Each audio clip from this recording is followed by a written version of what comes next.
Today's the day. I'm having a bit of a wash down on the decking. It gets so slippery, so dangerous. The sun isn't shining, but the temperature's up a bit.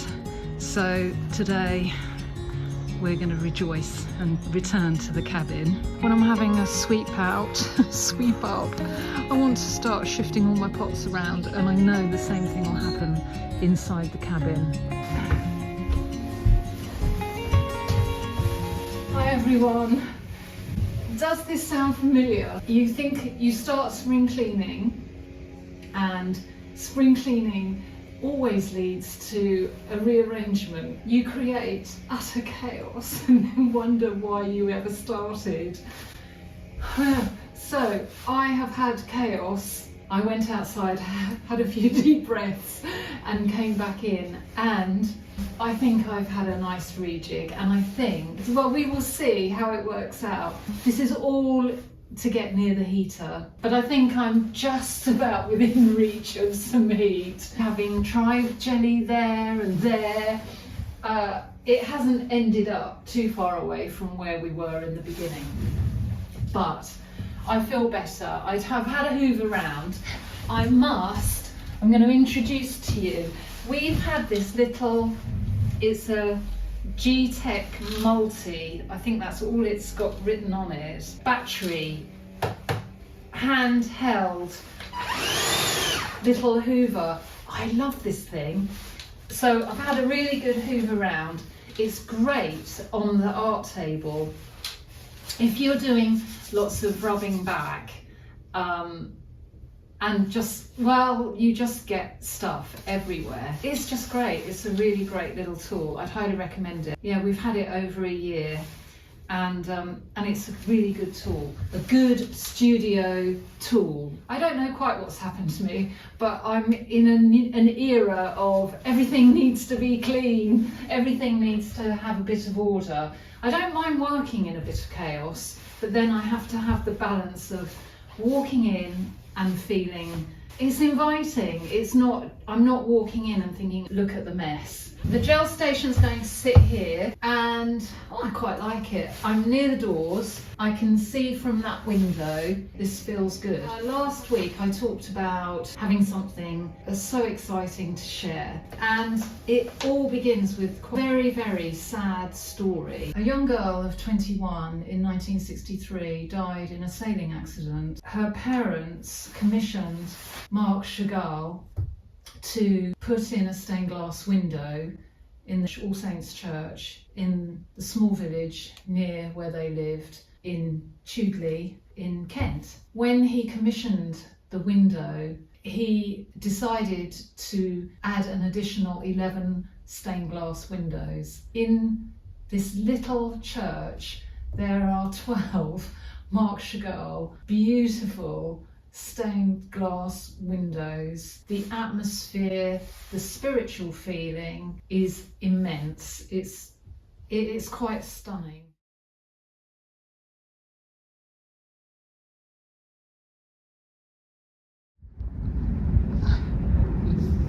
All Saints Church in Chudley, sitting in just beautiful countryside.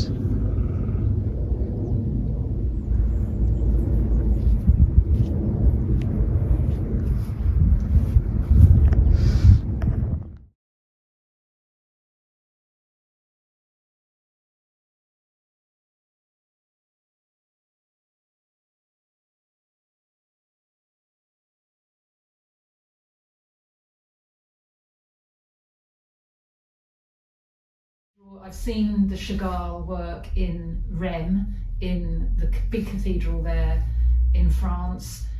It's not that atmosphere at all. His work lends itself so beautifully to the simplicity of that little church, a little medieval church. It is so small, and the character of his work. I read that he is known as the artist of love and dreams. It's a wash of wonderful colour and shape and meaning. It's an experience. It was a fantastic experience. There's a little Marc Chagall Bible, and it's a gem. Oh, This is the little Marc Chagall Bible. He began illustrating the Bible in 1931 and it became his lifelong passion. Over the next 35 years, he produced more than 100 etchings, lithographs and paintings that embody the deep religious faith and passionate exploration of biblical themes. So within here, there are some lovely pages about his art, his interpretation. And there are certain drawings, depictions, that I recognise in some of Picasso's prints and sketches.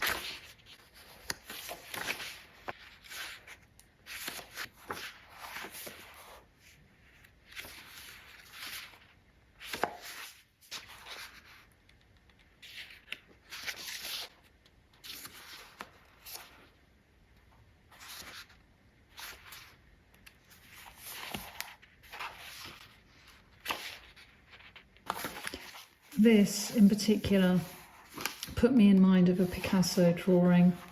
That's a little insight. That's lovely. Hi everyone.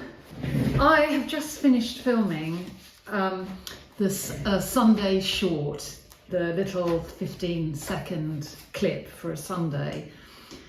And the idea came to me from my lovely subscriber Fiona. Fiona prompted the sketchbook video last week, and in the comments Fiona asked about the journal that I was reading my notes from.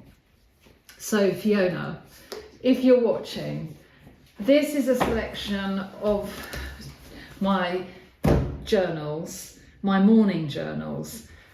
I answered Fiona in the comments and said, and thought actually I should share, I have found that if I write with intention for the day, not just about art, but for life in general, in the morning, it sets up my day. I use my sketchbook / scrapbook / art journal in the evening, and it's that time that I assess what I've been doing, particularly the art side of life. So I found that having the morning journal and writing in my sketchbook in the evening really helped me to, what do they help me with? They give me a really good direction. I don't tend to deviate because I'm quite a scatterbrain. I'm so easily distracted. It helps me to try and go in one direction. It gives me a focus. So I discovered these little very inexpensive notebooks. There's about 120 odd pages. They're quite nice to write on, and I don't want to take, when I'm travelling, I don't want to take the morning journal with me. I want to travel light.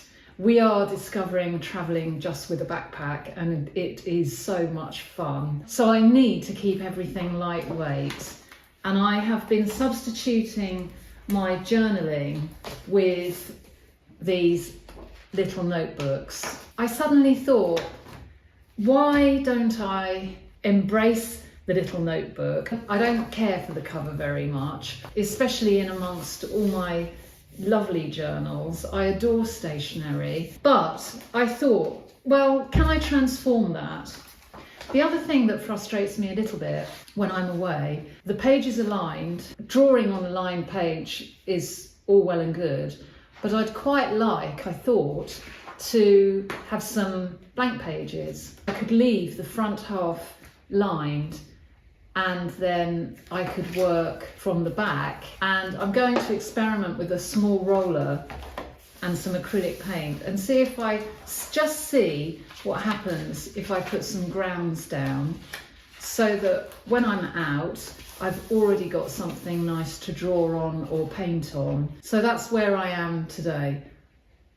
heading out to the cabin. It's murky and wet out there, but nonetheless, I will gather everything together, put my precious journals away, and these stay in the house, and get on with that little project.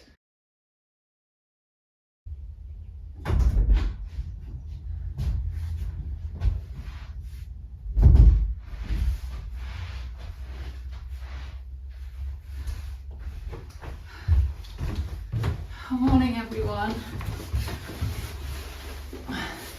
I find when I'm away that in amongst my journal pages, all sorts of things might crop up. I've got written here, Richard Butler, Psychedelic Furs, His Majesty of Modesty, a fantastic artist. If you Google, I'll write this on the screen, Richard Butler, His Majesty of Modesty. A really, really lovely friend of ours, probably one of our oldest friends, Roger sent this link through, and it's a fantastic YouTube video, and Richard Butler is talking about art in the most straightforward way, and it's fantastic art. So have a look at that and see what you think. I loved it. I found it really, really refreshing, just plain speaking, and I connected with just about everything he said. I loved it. So things like that are, along with my thoughts, my intention of the day, it's a good place when you're away, when things, you need to be able to jot things down.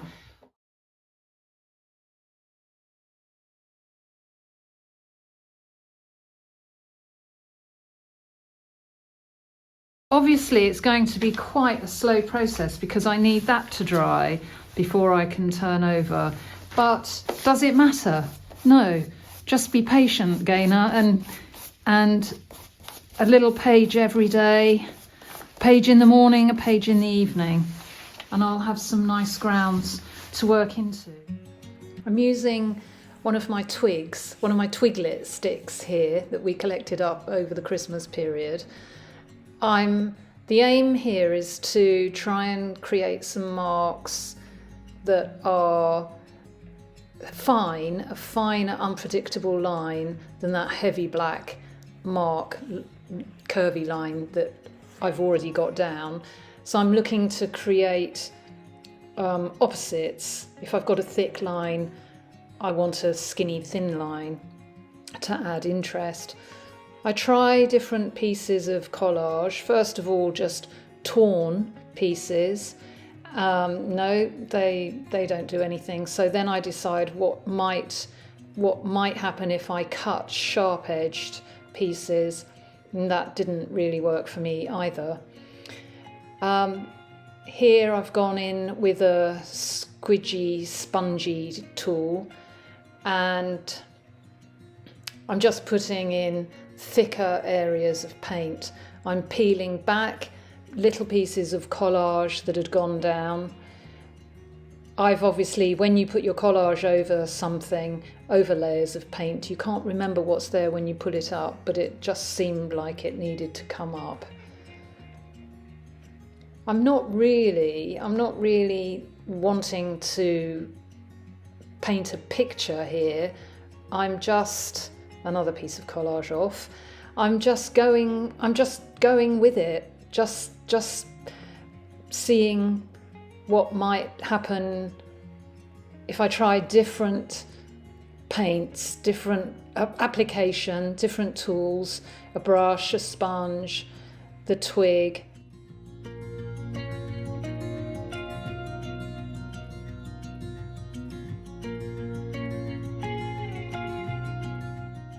I think my thinking there might have been, I've got something scratchy.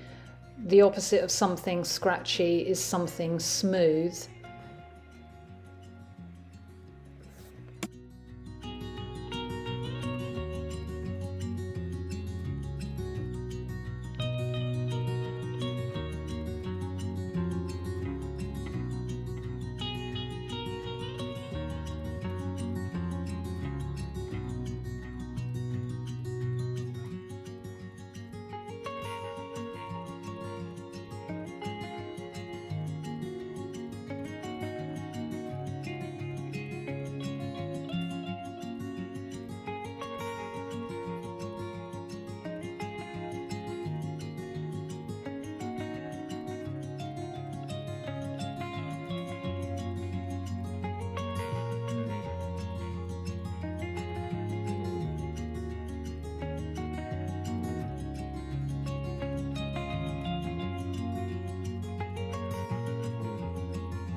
I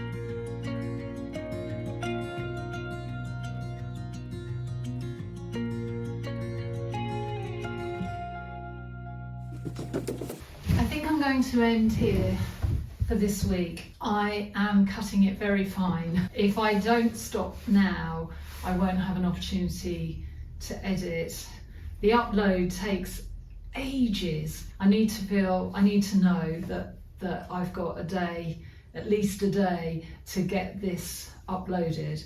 Sorry if it feels to me as though it's a bit jumbled, but I really wanted to share the Marc Chagall windows, and I just couldn't film, I couldn't photograph, I couldn't do it justice. If you're in the UK and you ever get the opportunity to get down to Kent to have a look at those, it really is worth a visit. That little Bible, I can dip in and out. They're quite inspirational, some of those works, and I've enjoyed researching. There's a lot of work in America, Marc Chagall, and all over the world. He's done some spectacular things. A subscriber asked me recently in the messages, what's the difference between mark making and the scribble that my grandson produces?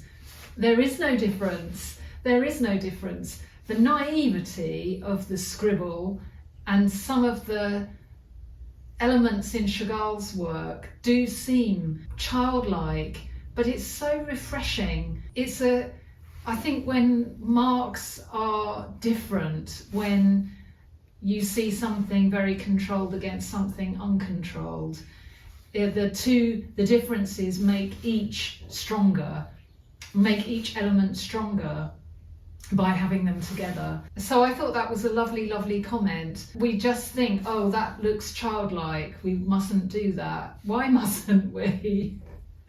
Why mustn't we? We can incorporate as much as we want. Whatever comes out, I think celebrate it, and if you don't like it, you can just cover it. I think for so long I just held the belief, and I knew I put so much in the bin and on the fire, that I make a mark and think that's it, I've ruined it. And you haven't ruined it at all. You just have to walk away, come back to it, cover it and go forward. So no difference between scribble is a mark. Anything that makes a connection with the canvas or the paper or the page, whatever you're working on, with whatever tool you choose to use, whether it's your fingers or a brush or a stick, everything and anything is mark making. Yes. Right, I really will stop here. It's lovely to get back in the cabin. I am pleased. I'll get the gel plate up and running for next week. Right, my tea has gone cold.